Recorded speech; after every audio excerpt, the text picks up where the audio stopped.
हाय, good morning dear students, dear friends.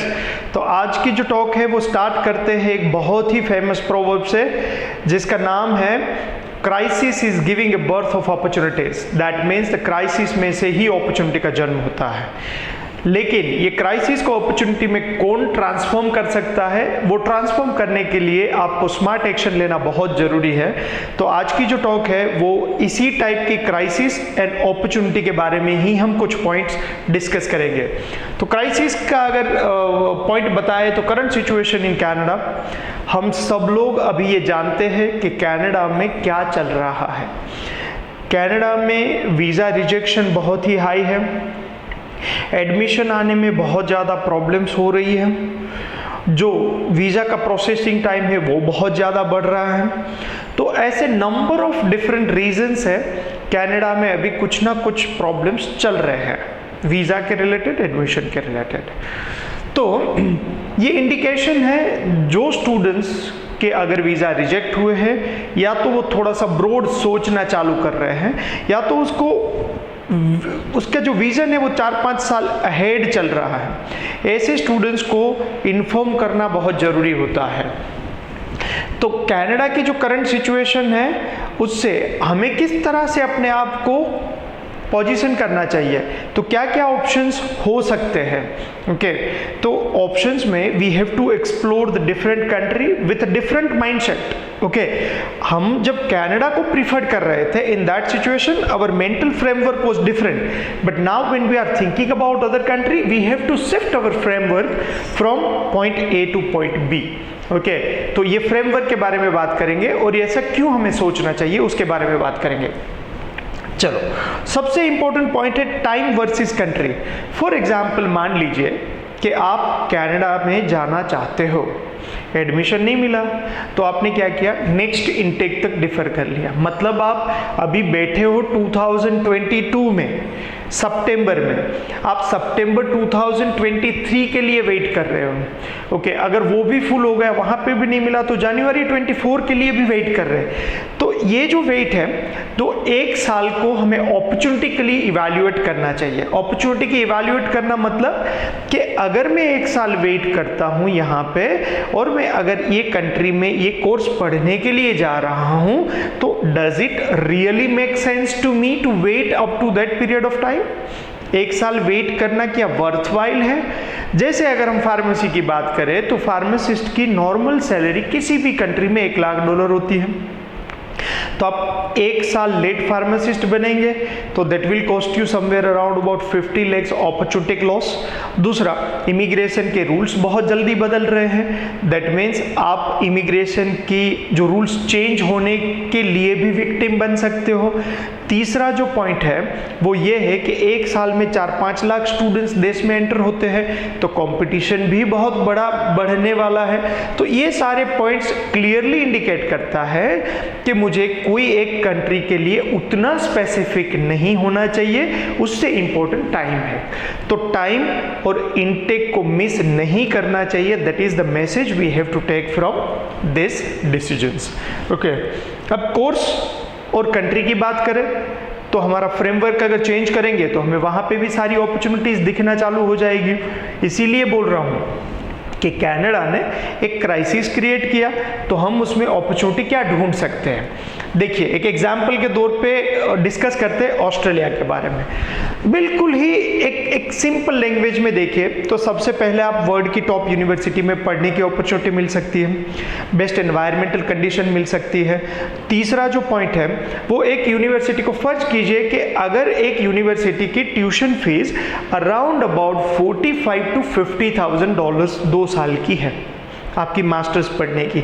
Okay, और around about $20,000 जितना आपका लिविंग एक्सपेंसेस लगेगा 2 साल का। तो अगर टोटल मिलाए तो around about $65,000 to $70,000 will be the total cost. तो ये पॉइंट समझ में आ गया कि टोटल कॉस्ट हमारी $65,000 से $70,000 है। अब बात करते हैं अर्निंग की पोटेंशियल की। तो ऑस्ट्रेलिया में आप किसी भी लेवल का काम करें तो अराउंड अबाउट $20 तो कमाओगे ही कमाओगे घंटे का। अब 2 साल मतलब 24 मंथ्स, 24 मंथ्स को हम स्प्लिट करें तो 16 मंथ्स एजुकेशन टाइम और 8 मंथ का वेकेशन। तो वेकेशन में आप फुल टाइम काम कर सकते हो और ड्यूरिंग स्टडी आप you are allowed to work 20 hours during the study. तो ये दोनों को अगर क्लब करें तो कम से कम आप 55 to 60,000 डॉलर्स तो आराम से कमा लोगे। तो आप कमाओगे 60, टोटल खर्चा 60 to 70। अगर आपने थोड़ा स्मार्ट डिसीजन लिया, थोड़ा सा खर्चा बचाया, थोड़ी सी अर्निंग बढ़ाई तो आपकी पेमेंट 0 हो जाएगी। मतलब 2 साल की पढ़ाई में आपका पूरा खर्चा मैनेज कर सकते हो। ये सोचने के लिए है।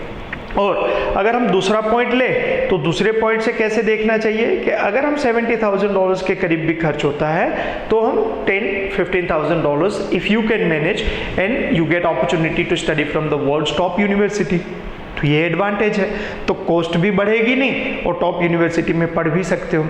तीसरा जो मोस्ट इंपॉर्टेंट पॉइंट है वो ये है कि Australia is also giving a broad opportunity to the international students. तो आपके पास 4 साल की पोस्ट स्टडी वर्क परमिट का ऑप्शन है। तो पढ़ाई के बाद you can get options to live in that country for 4 years। अगर हम मिनिमम से मिनिमम पकड़े तो आप 1 साल में $50,000 कमा सकते हो। तो 4 साल में आप $2 लाख कमा सकते हो। उसमें से मान लीजिए कि आप अगर 2 साल में आपने जितने 4 साल में जितने पैसे कमाए उसमें से आधा पैसा आप अगर आपके एक्सपेंसेस में निकल गया तो भी आप $1 लाख से ज़्यादा सेविंग कर सकते हो। ओके, अगर आप मैरिड हो या तो मैरिज करने वाले हो फ्यूचर में तो उस टाइम पे भी आपके पास एक अपॉर्चुनिटी होगी, आपके स्पाउस को आपके साथ अकम्पनिंग कर सकते हो। Great weather condition, world class education, post study work permit of 4 years, बेहतर कमाने का जरिया। और फार्मेसी वालों के लिए तो बेहतरीन है कि आप फार्मासिस्ट बन सकते हो, खुद का बिजनेस स्टार्ट कर सकते हो। और ऑस्ट्रेलियंस आर वेरी फ्रेंडली और बहुत अच्छा देश है। तो अगर ये सारे एडवांटेजेस को आप देखोगे तो आपके पास अगर ऑस्ट्रेलिया में आप जाना चाहते हो तो you have a positive outlook हो गया पूरा का पूरा। That's why that is called we have converted crisis into opportunity. बहुत से स्टूडेंट हैं हमारे पास अभी जो स्टूडेंट्स की प्रोफाइल बहुत अच्छी थी, इनिशियली उसके माइंडसेट में कनाडा था, but now they have change और they have selected the programs like University of Queensland में वो फार्मास्यूटिकल साइंस जैसे सब्जेक्ट्स पढ़ने के लिए जा रहे हैं। That is the world's 37th rank university और खर्चा उसका कनाडा में जो होता था उससे भी कम खर्चे में वो पढ़ लेंगे। तो इस तरह से आप ऑस्ट्रेलिया को एक बेहतरीन ऑप्शंस के पॉइंट से देख सकते हो। ओके, ऐसा ही एक बेहतरीन ऑप्शन यूके भी है। यूके के कुछ एडवांटेजेस देखें तो सबसे बेहतरीन एडवांटेजेस है कि you are going to study any different kind of programmes. आप जो सोचोगे उस तरह के मास्टर्स प्रोग्राम्स आपको मिलेंगे। जैसे बायोटेक्नोलॉजी के साथ में आपको फार्माकोलॉजी मिक्स करना है, आपको फार्मास्यूटिकल साइंस के साथ में आपको मैनेजमेंट फिक्स करना है, आपको मार्केटिंग डेटा साइंस के साथ में फार्मास्यूटिकल साइंस को मर्ज करना है, आपको कुछ यूनिक प्रोग्राम्स जैसे precision medicine, neuro science, cardiovascular science, genomic science, genomic analysis, this kind of very broad spectrum programmes की अपॉर्चुनिटी है आपके पास पढ़ने के लिए। दूसरा एडवांटेज, 1 ही साल का मास्टर। ओके, 1 साल की मास्टर के बाद आप 2 साल की पोस्ट स्टडी वर्क परमिट मिलेगी। आप अच्छे स्मार्ट स्टूडेंट हो तो आराम से आपको Tier 2 भी मिल जाएगा, मतलब कि आपको लॉन्ग स्टे के लिए भी ऑप्शन मिलेगा। दूसरा जो इम्पोर्टेंट पॉइंट है, जो फार्मेसी वाले बच्चे हैं अभी गए वहाँ पे जीनोमिक साइंस पढ़ा, जीनोमिक साइंस पढ़ने के बाद थोड़ा बहुत काम किया, उसके बाद ऑस्पेप में एंटर हो गए, रजिस्टर्ड फार्मासिस्ट बन गए and they can start building their career as a pharmacist. वो भी एक ऑप्शन है।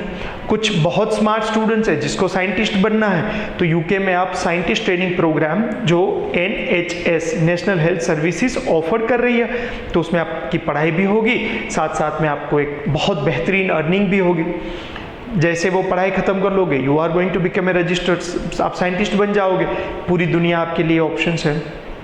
अगर आप 3rd नंबर पे देखोगे तो यूरोप जो है वो पूरे यूरोप का एक्सेस आप कर पाओगे क्योंकि आपने वर्ल्ड की बेस्ट यूनिवर्सिटी से पढ़ाई की है। तो वो सिचुएशन में अगर फार्मास्यूटिकल एंड बायो फार्मास्यूटिकल की वैल्यूएशन के पॉइंट ऑफ व्यू से देखें तो जो पूरे वर्ल्ड का टोटल फार्मास्यूटिकल की वैल्यूएशन है उसमें से 75% of the valuation is coming from the Europe. That means huge market है। ओके, एंड सारे देश एक ही कंप्लेन कर रहे हैं कि we don't have a very smart human brains, नहीं है हमारे पास। तो आप अगर अच्छी यूनिवर्सिटी से पढ़े हैं तो पूरा यूरोप आपके लिए बेहतरीन कैरियर ऑप्शन बन सकता है।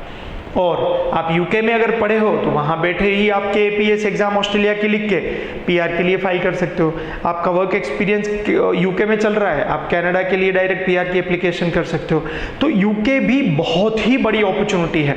जिसको कम पैसा, फाइनेंस के डॉक्यूमेंट्स में बहुत स्ट्रीमलाइन चाहिए, बहुत डिफिकल्ट नहीं है, उसको फाइनेंस मैनेज करने में डिफिकल्टी आ रही है, और जो स्टूडेंट्स को ऐसा लग रहा है कि उसको एक ही साल की पढ़ाई करनी है, उसके लिए यूके सबसे बेहतरीन ऑप्शन है। तो प्लीज स्टूडेंट, अभी ये जो आज का मैसेज है उसको थोड़ा सीरियस लीजिए, उसको समझिए, स्ट्रेस में मत आइए। और जैसे हम सिंपल लैंग्वेज में बोलते हैं ना कि मैंने जन्म किसी एक देश के लिए नहीं लिया है, ओके, मेरे लिए तो पूरा दुनिया ही मेरे लिए अपॉर्चुनिटी है। तो इस तरह से सोचिए, ओके।